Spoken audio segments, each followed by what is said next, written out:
This paper was given at Society of Biblical Literature in November of this past year. The title is After Exile, the Eternal Covenant and Shifting Expectations in the Book of Jeremiah and Ezekiel. Scholars have long recognized that Israel's traditions were reconceptualized in Scripture, but perhaps few in English-speaking scholarship have articulated it so succinctly as did Ellen Davis in her essay concerning the book of Ezekiel. Quote, "The biblical text offers ample witness that it was quite literally the experience of exile which precipitated Israel's central hermeneutical crisis. The challenge was enormous: to maintain the validity of the nation's constitutive traditions, the promises of land, the blessings to the patriarchs, the covenantal bond established through Moses, the assurance of an eternal kingship to David's line, in the face of a disaster that seemed to mock them all. It is surely no coincidence that the exilic community greatly intensified the efforts of reconceptualization, writing, and editing of the traditions which eventually yielded a scriptural canon deeply marked with the scars of exile. This analysis examines three occurrences of the significant phrase eternal covenant in Jeremiah 32:40, Ezekiel 16:60, Ezekiel 37:26, in an attempt to grasp the, to quote Davis, reconceptualizations surrounding the deployment of this significant phrase, and when plausible, identify the motivations, the settings, and the processes in the phrase's deployment. This paper will first briefly summarize the integration of the phrase within each context in order to discern a relative chronology and a purpose in that chapter's developments. Second, I will compare the motivation or content of each deployment to show distinction or similarity in the phrase's usage between the three passages. And then I'll conclude with a few considerations of the motivation and the sociocultural environment prompting this usage. This paper follows the methodology that O.H. Steck proposes in his book called Prophetic Books and Their Theological Witness. Just a quick little summary of this. It is the analysis of linguistic features in a text in order to discern bridge components that bridge across a particular text range. And then from that unity, one notices any incongruities, problems, should they exist, whether linguistic in nature or recognizable by different presumptions in content. And depending on the situation, one can discern a rewriting, an expansionary material, or integration of other textual units, and then, of course, the composition of this new written prophecy.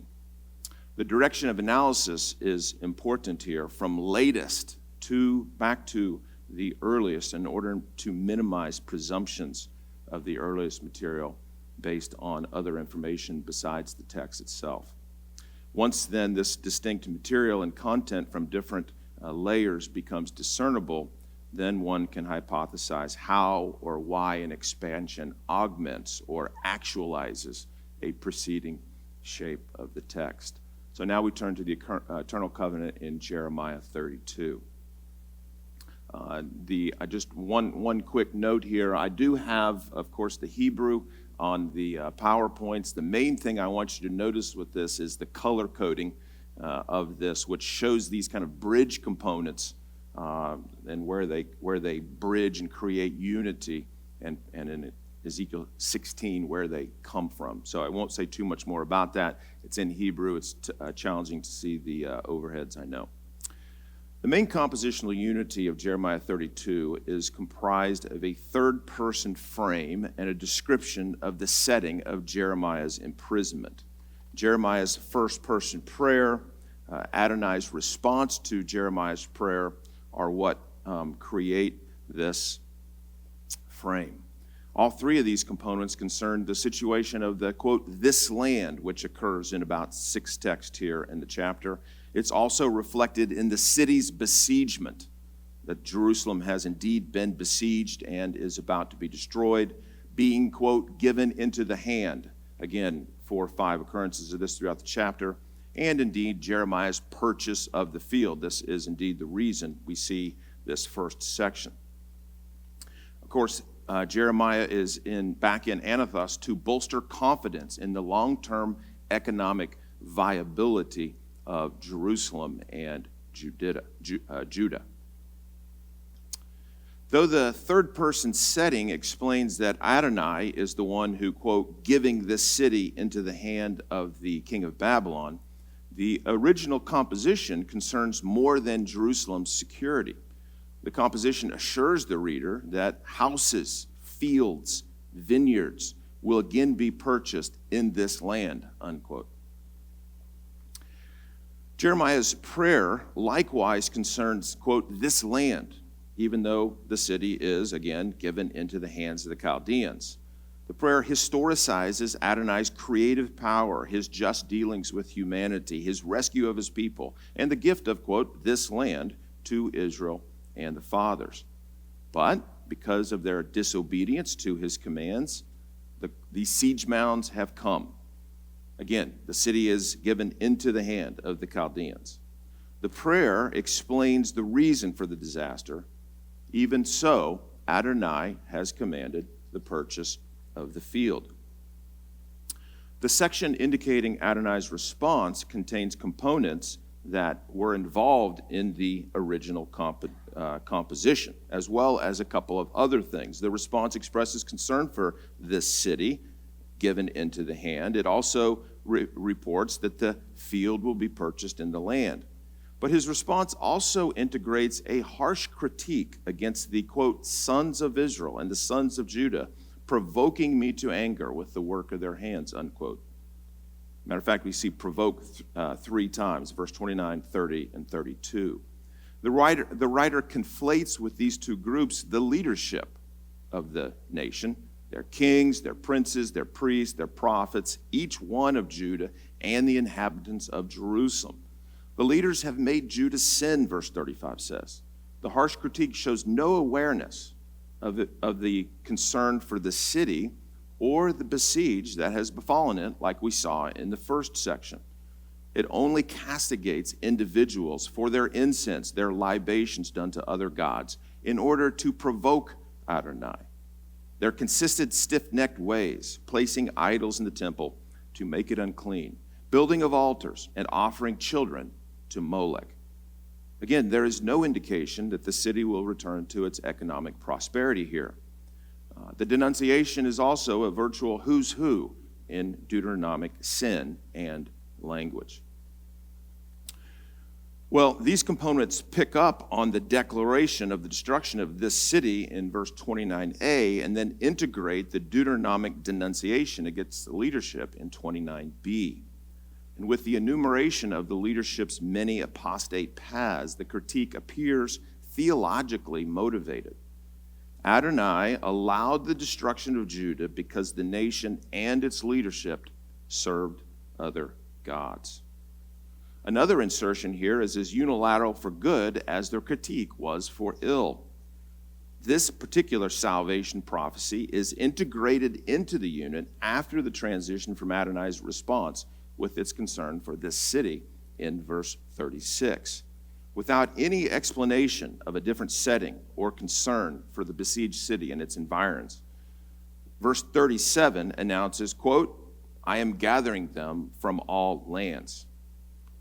Nothing has been said about the fall of the city, individuals in the city, fields in the city, or how such an economic or religious return can be achieved.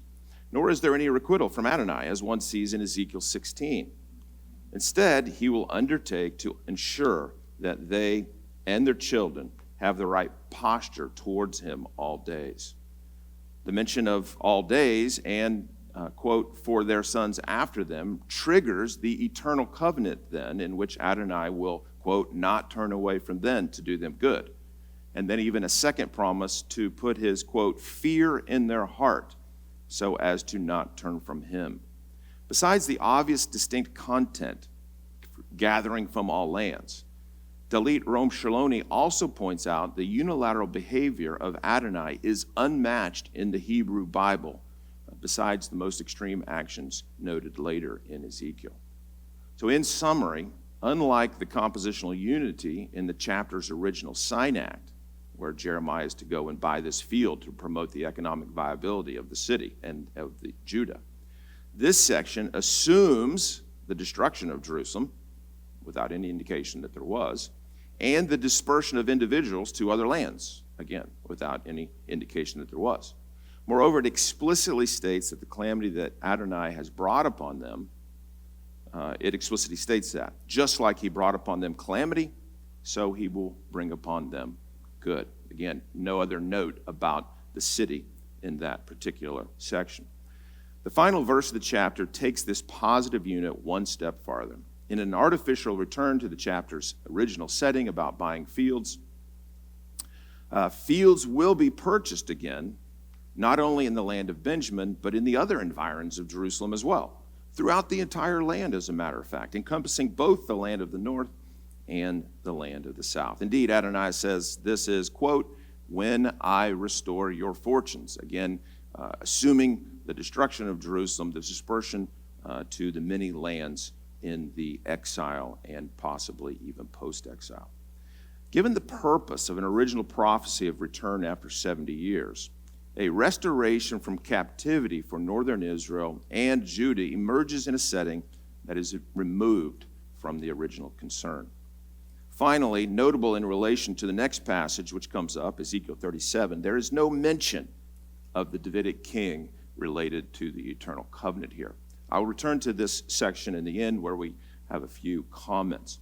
Now we move to Ezekiel 37, and this is verses 15 through 28, which is a new prophecy, even though the chapterization does not show that. Ezekiel 37, 15 through 28 contains the next literary unit in the book of Ezekiel, according to the word event formula in 37:15, and the next one in 38:1. There are other structural indicators that I won't go into. They also confirm that the next written prophecy has commenced here in this verse 15. New content related to the, quote, one stick also indicates that a new topic emerges in this written prophetic unit. The term one has not appeared since chapter 34, when that prophecy indicated that Adonai would establish one shepherd over them. Now, here in chapter 37, the term will occur an overwhelming 11 times in the next 9 verses, again, not appearing for 3 chapters. Here in chapter 37, the term will occur, just said that, over 11 times in the next 9 verses. Additionally, the emergence of the term stick has to do with the sign act that Ezekiel is to perform, with the stick relating to Judah and Joseph or the house of Israel. Although nomenclature varies for the groups within Israel and Judah, the clear point here in this chapter seems to be that the sign act is the unity of the 2 former entities of northern Israel and Judah in the land. When the people would ask Ezekiel what the sign act meant, he was to speak to them that the Lord was taking the 2 sticks and peoples, and he would make them one in his hand, and they would dwell in the land. But another explanation of the sign act is inserted at this juncture. In a verbatim repetition of the first explanation of the sign act, which occurs in 37:19, Ezekiel is now commanded a second time in verse 21, speak to them, thus says the Lord God, behold, I am taking, so on and so forth. But verse 21 says nothing about taking the sticks or even about the oneness of the people. To expand upon the original sign act, Ezekiel not only repeats the command for him to speak to the people, but develops the, quote, take a stick from verses 16, which happens 2 times, into, quote, I am taking the sons of Israel from among the nations, unquote. The writer next incorporates the familiar Ezekielian restoration language of I will gather from the different nations, and this is seen 8 or 10 times in Ezekiel. Moreover, he repeats the Hithil verbal clause from the previous prophecy in 36:24, as well as 37:12, both part of the preceding prophecy, where it says, quote, and I will cause you to come to their land. So the new content develops facilely from the content related to the oneness of the 2 sticks and the 2 kingdoms, but it is also clearly distinct. Disunity between Israel and Judah presumes the dissolution of the united monarchy under David and a program of unification. But a dispersion among the nations where they have gone and a prophecy of, quote, gathering them from all around, unquote, means they're scattering after the loss of the southern capital, Jerusalem. Quote, he would bring them to their land, verse 21. The potential for a return, incidentally, not a restoration, which becomes a much later mantra associated with the Jeremianic 70-year prophecy. So the potential for a return, in all likelihood, emerges in these exilic or post-exilic conditions in the aftermath of Babylon's demise and even Cyrus's edict. The explanation of the original Sinai then returns in verse 22 with its concern for the unification of kingdoms. It says, quote, I will make them into one nation in the land, in the mountains of Israel. And while it is not out of the question that this clause comprises the same materials in verse 21, the verse maintains the focus on unity with two occurrences of one and two negated occurrences of two. Moreover, the clause in 37:22a, quote, I will make them into one nation, repeats the similar phrase from verse 19, I will make them one stick. But now 22a extends the indication of unity with, I will make them into one nation, one king will be for all of them as king. And then verse 22 concludes that there will no longer be two nations and two kingdoms. Verse 23 then commences with another common Ezekielian concern, but one removed from the concern for unification of the original Sinai Act, and that is their uncleanness with idols and detestable things. The incorporation of this content demonstrates how, again, the expansion has now moved beyond the original concern of one stick and mere unification. This concern has to do with religious matters, not being unclean in idolatry, and Adonai cleansing them, which, as one would expect in the book of Ezekiel, leads into the first appearance of the covenant formula in this passage. Quote, they will be my people, and I will be their God. Adonai's cleansing and the covenant formula leads then into verse 26 to the establishment of the covenant of peace, and indeed, quote, an eternal covenant. All of which is necessary, of course, for his sanctuary to be in their midst forever. Verse 26 concludes. Since the people had made the sanctuary of the Lord unclean with their detestable practices, he had now declared his intent, or he had earlier declared his intent to withdraw in Ezekiel 5. The word sanctuary now emerges here twice before occurring another 18 times in chapters 40 through 48. This expansion upon the original Sinai Act related to unity then closes with the common recognition formula in Ezekiel, but this time that the nations would know that it is Adonai who has made his people holy when his holiness, his sanctuary, his dwelling, is in their midst forever. So this expansion presumes a dispersion among the nations. That's why they needed gathering, of course. A cause for expulsion in the first place, and a need for a renewed sanctification. What these presumptions do not make allowance for is the need for a monarchy or a king. And of course, this content is exactly what now comes into this passage in the remaining verses. The original Sinai Act, with its concern for unity, had indicated that there would no longer be two kingdoms, hence the need for only one king in verse 22. So the positive reference to a king who would be king, reign, two occurrences of king right here, over them appears very foreign in the book of Ezekiel. Of the 31 occurrences of the noun king in the book of Ezekiel, 37 verse 22 and 24 are the only positive references to a king in the entire book of Ezekiel. The neutral superscription in 1:2 refers to Joachim, and 6 other references to a king of Israel or Judah, just again in the superscription. The remaining 21 occasions refer either to wicked kings of Judah or Israel, as well as a few mentions to other kings from Babylon, Egypt, and Tyre. The title, My Servant David, then, emerges in verse 24a, parallel to the appellative one shepherd there. Both of these which appear in the well-known shepherd chapter, Ezekiel 34. 24 says, verse 24 of chapter 37 says, and my servant David will be king over them, and one shepherd will be for all of them. The last half of the verse integrates the Davidic material into the context by borrowing an Ezekielian phrase from about 7 passages in Ezekiel. I can mention those later. Each of these passages contain, quote, in my statutes they will walk, and they will keep my judgments, and they will do them. And all of these occurrences of these 3 clauses vary only in grammatical person. So, Ezekiel 37:24 inverts the judicial nominal element, statutes and judgments, suggesting, again, an overt integration of this material into the passage. That's what commonly happens in some of these materials. Verse 25 incorporates the Davidic claim again by repeating a verb from earlier, this time utilizing Ezekiel's phrase prince, which is typical for the book of Ezekiel. David, my servant, will be prince for them forever. The nation's princes fared not much better than its kings in Ezekiel 1 through 39, besides the mention of prince, that is, the Davidic prince, who would be their shepherd in Ezekiel 34.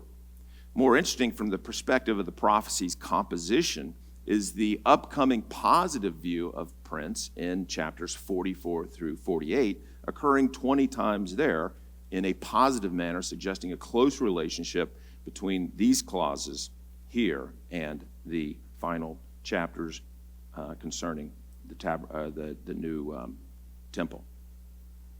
However, again, interestingly, the name David is missing in the reconstituted temple and again suggests this interpretive blend here.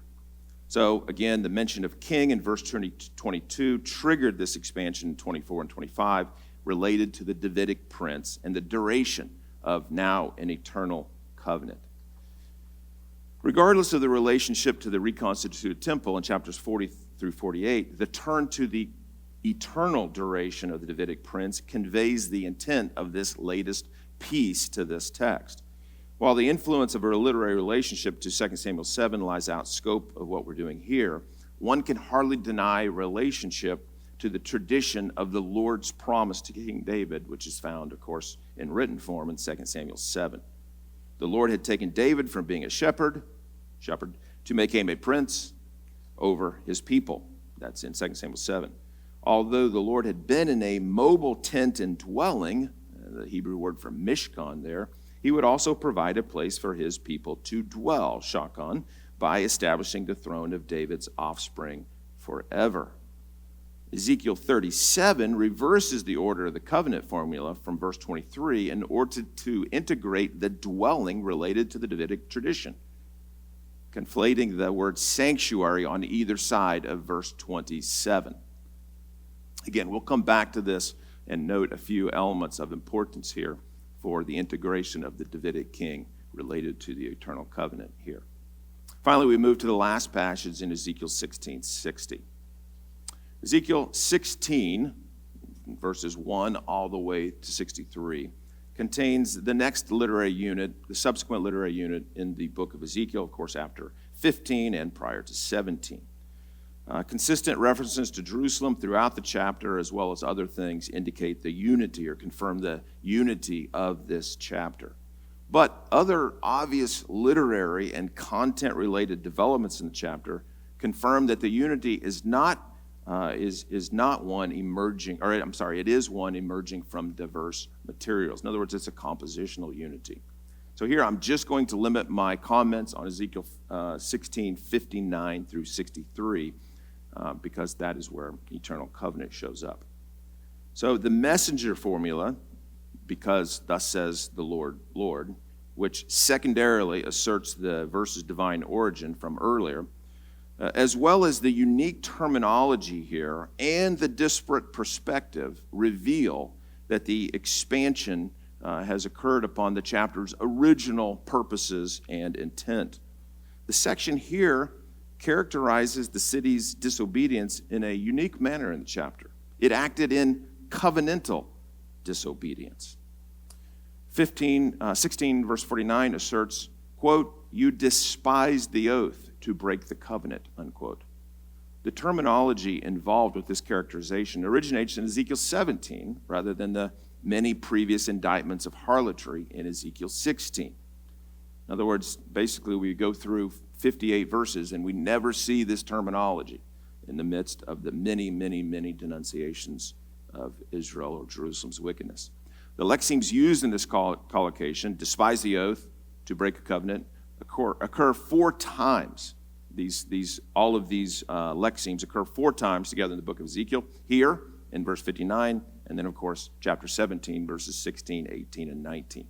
And the entire chapter of 17 leads to and develops a context from which these collocations and terminology cannot be removed without destroying the plot and theme of the chapter. Whereas Ezekiel 16 only uses these collocations in one clause to explain Adonai's requital and to expand upon the idea of covenant found earlier in marriage, as well as in the idea of she and her sister's relationship to Yahweh.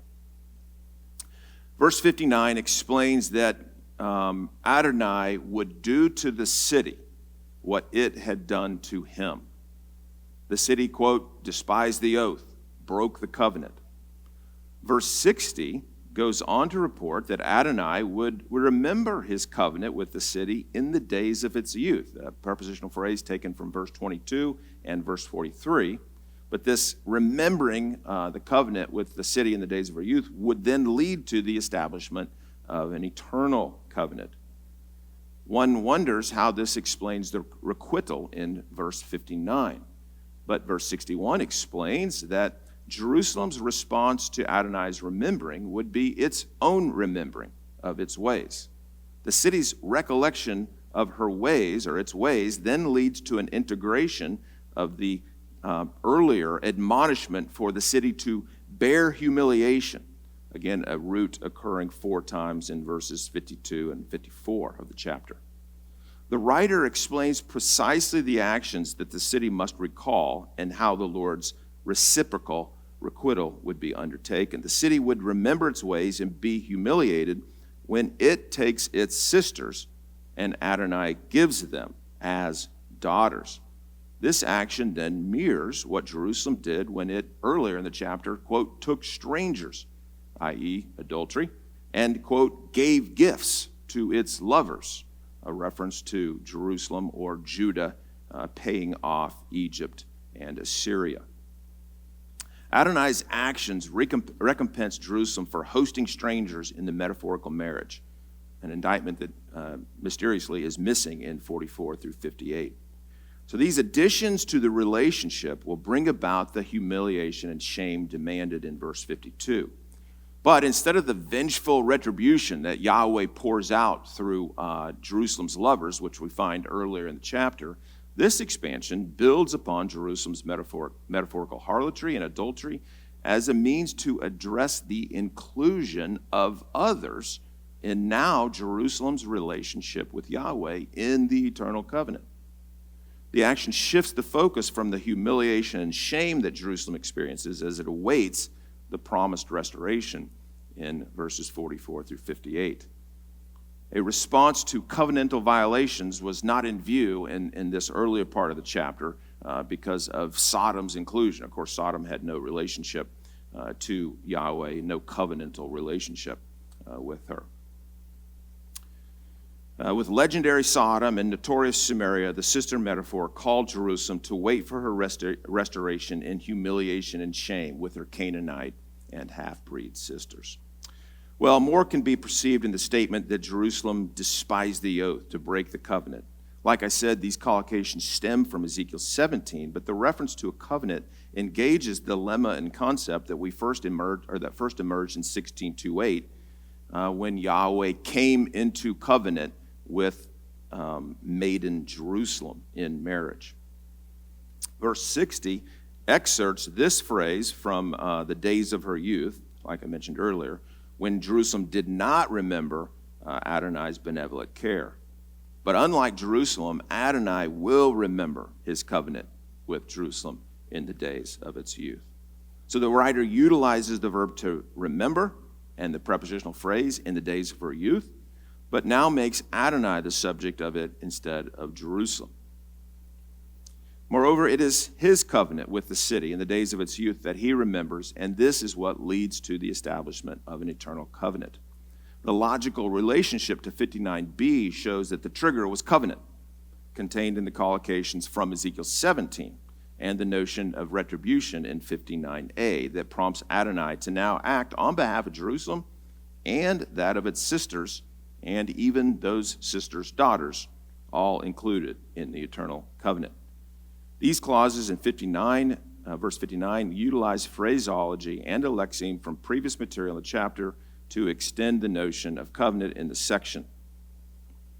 In summary, Ezekiel 16, 59 through 63 employs Jerusalem's presence in the midst of the two sisters as a means to promote the inclusion of outsiders in Adonai's eternal covenant and relationship with Jerusalem. Conclusions. Conclusions to the analysis fall under two types. First, I mentioned the different manner of producing these texts. Second, I will consider the development in content between the eternal covenant texts through the development in their own context. The second step will allow me to then draw a few conclusions about motivation as well as the historical context in which the developments emerged. The expansion in verses 59 through 63 of chapter 16 emerges from an exegetical composition. The writer here, in this brief four-verse almost appendix, it is sometimes called, the writer takes up words, collocations, phrases, and even a clause from text in Ezekiel 16 and also in Ezekiel 17 in order to draw out additional arguments to previous material in Ezekiel 16, i.e. exegesis. The writer of Ezekiel 37, verses 21 through 28, does things a little differently. He augments a pre-existing textual unit, which consists of the sign act, and then he integrates other content in order to extend the application of the sign act. In contrast, the addition in Jeremiah is, for the most part, merely redactional. It bears very little linguistic relationship to the actual text of Ezekiel 32 prior to its integration. The only linguistic content that it incorporates is the third masculine plural pronoun that actualizes the individuals that previous material castigates. Secondly, the expansion in chapter 16, verses 59 through 63 is unrelated to a Davidic king. It instead has to do with taking and giving other groups in Adonai's covenantal relationship to Israel. This giving and Jerusalem's remembering of her deeds then brings about the humiliation that not only the previous section in Ezekiel 16 enjoins, but also, according to one scholar, the point of Ezra 9, where these two lexemes, be ashamed and be humiliated, transpire when those returnees and those deported were required to live among the Gentiles. Now, as for Ezekiel 37, one sees an initial concern for unification in the land, a second concern motivated by a return from the nations and a call for a cleansed people and sanctuary. A third concern conflating the prince who works in the reconstituted temple with a Davidic leader. Now, more work remains to discern a fit with these developments in particular environments, but one could easily begin with the late 6th century BC with concerns related to rebuilding the temple and, of course, the Davidic Zerubbabel.